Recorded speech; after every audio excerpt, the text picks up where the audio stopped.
ನಮಸ್ಕಾರ, welcome to VSK Karnataka recipes. ಇವತ್ತಿನ ವಿಡಿಯೋದಲ್ಲಿ ನಾವು ಬಿರಿಯಾನಿ ಗ್ರೇವಿಯನ್ನು ಮಾಡೋಣ. ಇದನ್ನು ಶೆರ್ವಾ ಎಂದು ಸಹಿತ ಕರೆಯುತ್ತಾರೆ. ಈ ರೀತಿ ಒಮ್ಮೆ ಟ್ರೈ ಮಾಡಿ ನೋಡಿ, ತುಂಬಾ ರುಚಿಯಾಗಿ ಬರುತ್ತದೆ.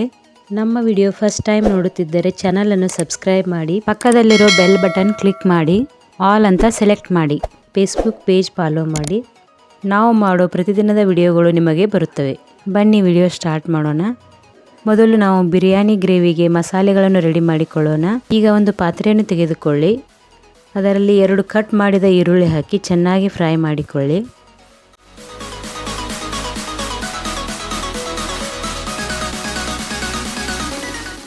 ಇದರ ಜೊತೆ 2 ಕಟ್ ಮಾಡಿದ ಟೊಮ್ಯಾಟೊ,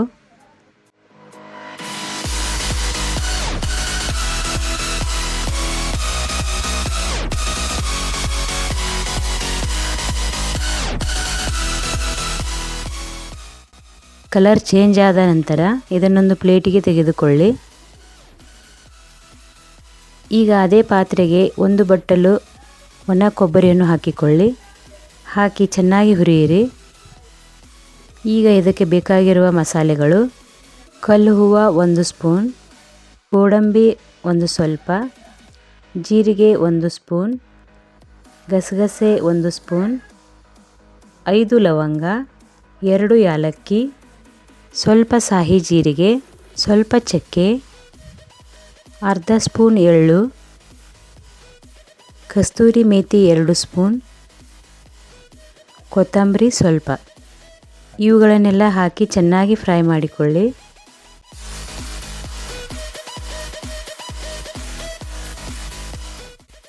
ಇದರ ಜೊತೆ ಸ್ವಲ್ಪ ಪುದೀನ ಹಾಕಿಕೊಳ್ಳಿ.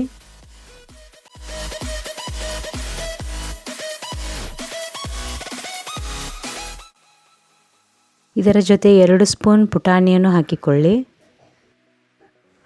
ಈಗ ಇವುಗಳನ್ನೆಲ್ಲ ಗ್ರೈಂಡ್ ಮಾಡಿಕೊಳ್ಳಿ. ಈಗ ಒಗ್ಗರಣೆಗೆ ಒಂದು ಪಾತ್ರೆ ತೆಗೆದುಕೊಳ್ಳಿ.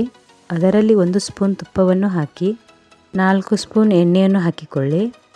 ಸ್ವಲ್ಪ ಜೀರಿಗೆ, ರುಬ್ಬಿದ ಬೆಳ್ಳುಳ್ಳಿ,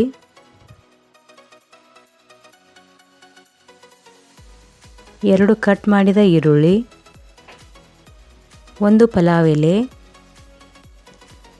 ಈಗ ಚೆನ್ನಾಗಿ ಫ್ರೈ ಮಾಡಿಕೊಳ್ಳಿ.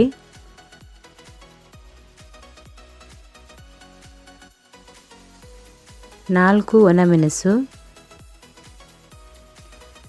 2 ಕಟ್ ಮಾಡಿದ ಟೊಮ್ಯಾಟೊ, ಸ್ವಲ್ಪ ಪುದೀನ ಮತ್ತು ಕೊತ್ತಂಬರಿ. ಈಗ ಇವುಗಳನ್ನೆಲ್ಲ ಚೆನ್ನಾಗಿ ಫ್ರೈ ಮಾಡಿಕೊಳ್ಳಿ.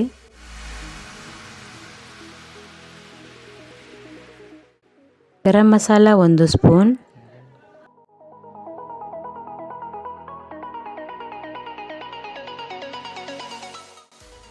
ಖಾರ 2 ಸ್ಪೂನ್,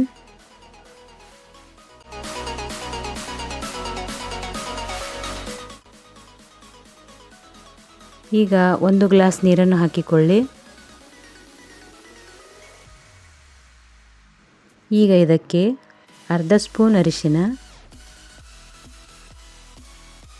ರುಚಿಗೆ ತಕ್ಕಷ್ಟು ಉಪ್ಪು,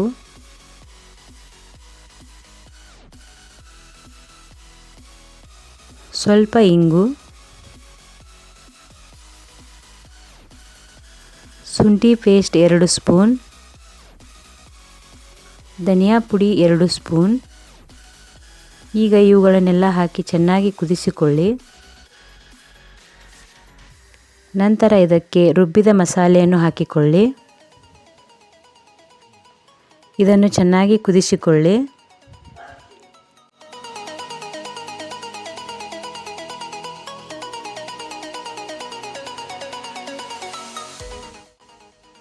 ಈಗ ರುಚಿಯಾದ ಬಿರಿಯಾನಿ ಗ್ರೇವಿ ಸವಿಯಲು ಸಿದ್ಧವಾಗಿದೆ. ಈ ರೆಸಿಪಿ ನಿಮಗೆ ಇಷ್ಟವಾದರೆ ಲೈಕ್ ಮಾಡಿ, ಶೇರ್ ಮಾಡಿ, ಕಮೆಂಟ್ ಮಾಡಿ ಮತ್ತು ಮರೆಯದೆ ಈ ಚಾನಲನ್ನು ಸಬ್ಸ್ಕ್ರೈಬ್ ಮಾಡಿ, ಫೇಸ್ಬುಕ್ ಪೇಜ್ ಫಾಲೋ ಮಾಡಿ. ಮುಂದಿನ ವಿಡಿಯೋದಲ್ಲಿ ಮತ್ತೆ ಬರುತ್ತೇನೆ. ನಮಸ್ಕಾರ.